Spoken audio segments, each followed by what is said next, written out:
Okay, so we're diving into a pretty heavy story today. We're going to break down the violent aftermath of Tanzania's disputed general election.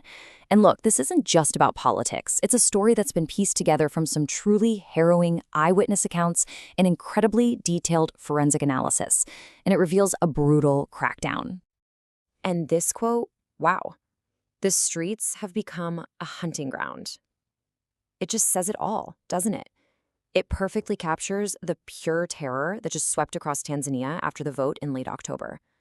You had peaceful protests over the fairness of the election, and they were met with just an absolutely brutal response from security forces. So, what kicked all of this off? Well, it was the election itself. Thousands of people took to the streets all over the country, and they were claiming the vote was unfair, but the response they got, it wasn't a conversation. It was a swift, violent, and for far too many, a deadly crackdown. And look, this wasn't just hearsay or rumors floating around, not at all.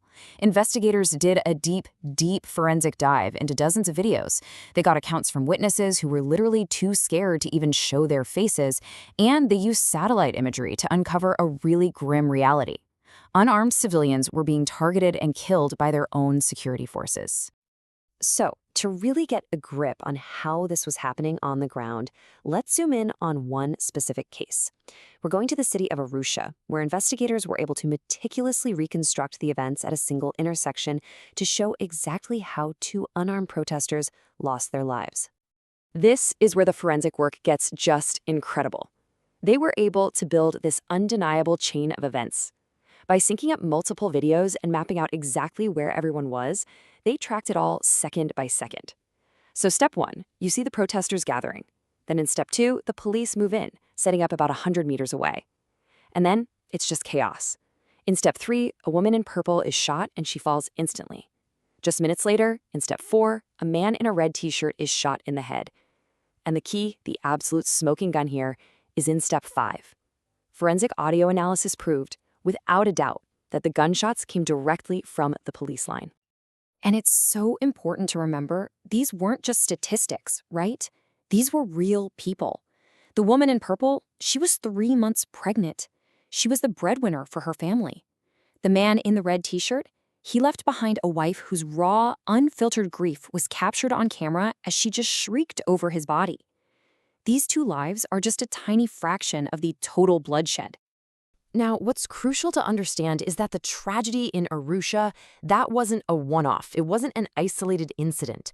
What happened at that intersection was really a microcosm of a much larger wave of violence that was unfolding all across Tanzania. Just look at that number, at least 2,000. That's the staggering estimate from the main opposition party for how many people were killed. Now, the government dismisses this, they call it hugely exaggerated. But the first-hand accounts that are coming out from all over the country, they paint a picture of just immense bloodshed. And some of the most gut-wrenching evidence of this human cost came from the country's biggest cities, Mwanza and Dar es Salaam. The local morgues there were reportedly just completely overwhelmed by the sheer number of bodies coming in. Listen to this account from a doctor in Mwanza.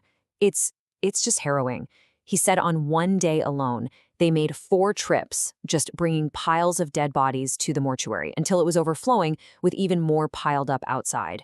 But what's even more disturbing is his claim that police would actually stop doctors from treating the wounded. They'd take them directly to the mortuary, basically to die there. And this right here, this really shows you the massive gap between the official story and what was actually happening. This video surfaced from Dar es Salaam, showing a morgue floor just covered with bodies. The government's immediate response? It's fake. But investigators verified the location, and one woman even came forward to reporters saying she recognized her own missing brother among the dead. So you have this huge number of victims, and you have the government just denying it all, which leads to a really dark and deeply disturbing question, right? Was there a deliberate effort to cover up the full scale of the killing? And the investigation found evidence for what is maybe the most horrifying accusation of all, that the police were using mass graves to get rid of the bodies and hide the real death toll. There were even witnesses who testified that young men were forced to dig the sites for these burials. And this is where it gets really interesting. It's not just eyewitness testimony. We've got modern technology that backs these claims up. This satellite imagery is of the Kagondo Cemetery. On the left, you see it before the protests. The ground is pretty much undisturbed. On the right, after the protests, it shows widespread soil disturbance, exactly what you'd expect to see with mass burials. Okay, so with all of this evidence, forensic analysis, verified videos, first-hand testimony, what did the government have to say? Has there been any path to justice for these victims and their families? Well, the official response has been, you could say, a masterclass in denial. You have all this evidence pointing to widespread killings, but the government just calls the numbers exaggerated. Sure, they launched a commission of inquiry, but the president herself kind of undermined it by suggesting the protesters were just paid to be there. And when CNN asked for comment on the investigation's findings, or to even just confirm an official death toll, total silence.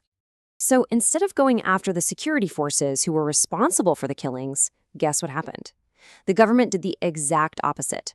Hundreds of young people who were out there protesting have now been charged with treason. And in Tanzania, that's a crime that can carry the death penalty. And that leaves us right here with this incredibly profound and unsettling question. For so many families, they couldn't even have a proper burial. Instead, they're burying their loved ones' belongings, as they're just desperately searching for some kind of closure. And with hundreds of protesters now facing the ultimate penalty, you have to ask, what is the fate of truth and justice in Tanzania?